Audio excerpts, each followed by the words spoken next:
بسم اللہ الرحمن الرحیم۔ السلام علیکم ورحمۃ اللہ وبرکاتہ۔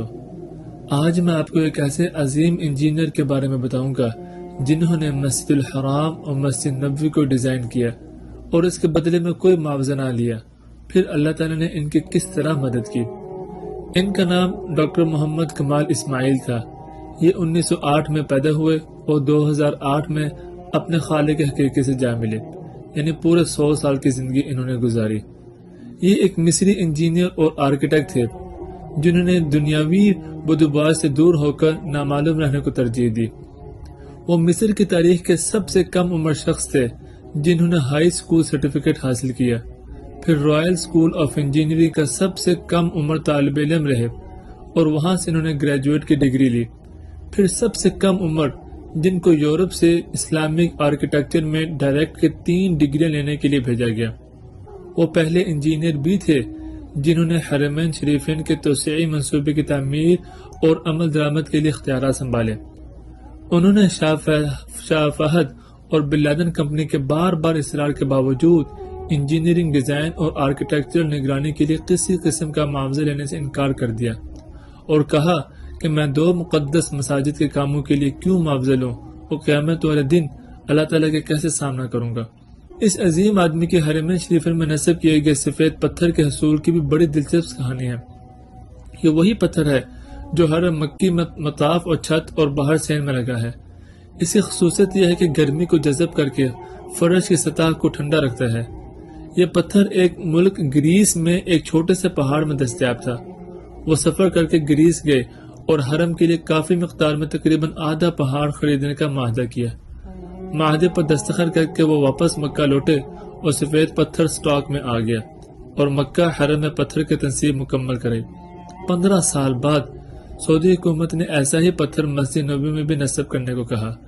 انجینئر محمد کمال کو جب بادشاہ نے مسجد نبوی میں ویسا ہی ماربل لگانے کو کہا تو وہ بہت پریشان ہو گئے، کیونکہ کرہ ارض پر وہ واحد جگہ گریس ہی تھی جہاں یہ پتھر دستیاب تھا، جو کہ آدھا پہاڑ تو وہ پہلے خرید چکے تھے۔ انجینئر محمد کمال بتاتے ہیں کہ وہ گریس میں اسی کمپنی کے چیف ایگزیکٹو کے پاس گئے، ان سے ملے اور ماربل کی بقایا مقدار جو کہ بچ گئی تھی اس کے بارے میں پوچھا تو چیف ایگزیکٹو نے بتایا وہ ماربل تو ہم نے آپ کے جانے کے بعد بیچ دیا تھا، اب تو 15 سال گزر گئے ہیں۔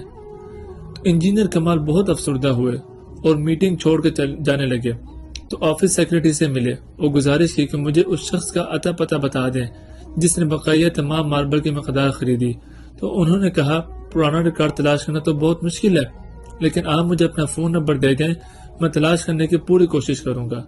انہوں نے اپنا نمبر اور ہوٹل کا پتہ دیا اور اگلے دن آنے کا وعدہ کر کے چلے گئے۔ دفتر چھوڑنے سے پہلے انجینئر کمال نے سوچا کہ مجھے کیا ضرورت ہے کہ کس نے خریدا، اللہ خود ہی کوئی نہ کوئی بندوبست کر دے گا۔ اگلے دن ایئرپورٹ جانے سے چند گھنٹے قبل انہیں فون کال آئی کہ مجھے ماربل کے خریدار کا ایڈریس مل گیا ہے۔ اب محمد کمال بہت آہستہ رفتار سے دفتر گئے اور اب کیا کریں، خریدار کے ایڈریس کو کیوں اتنا لمبا عرصہ گزر گیا۔ کمال دفتر پہنچے تو سیکرٹری نے کمپنی کا پتہ بتا دیا جس نے ماربل خریدا تھا۔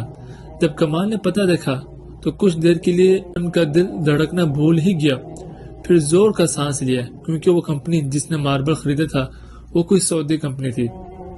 انجینئر کمال نے سعودی کی فلائٹ پکڑی اور اسی دن وہ سعودی عرب پہنچے اور سیدھا اسی کمپنی کے دفتر پہنچے اور ڈائریکٹر ایڈمن کو ملے اور پوچھا کہ آپ نے اس ماربل کا کیا کیا جو گریس سے خریدا تھا۔ تو انہوں نے کہا مجھے یاد نہیں۔ پھر انہوں نے اسٹاک روم سے رابطہ کیا اور ان سے پوچھا کہ وہ سفید ماربل جو گریس سے منگوایا گیا تھا کدھر ہے۔ تو انہوں نے کہا کہ وہ ساری مقدار موجود ہے اور اس کو کبھی استعمال نہیں کیا گیا۔ تو کمال ایک بچے کی طرح رونے لگے اور اس کمپنی کے مالک کو پوری کہانی سنائی۔ اس کمپنی کے مالک کو بلینک چیک دیا اور کہا اس میں جتنی رقم بھرنی ہے بھر لو اور ماربل کی تمام مقدار میرے حوالے کر دو۔ جب کمپنی کے مالک کو پتا چلا کہ تمام ماربل مسجد نبوی کے لیے استعمال ہونا ہے تو انہوں نے کہا میں 1 ریال بھی نہیں لوں گا، اللہ نے یہ ماربل مجھ سے خرید کر آیا اور پھر میں بھول گیا، اس کا مطلب یہی تھا کہ ماربل مسجد نبوی شریف میں ہی استعمال ہونا ہے۔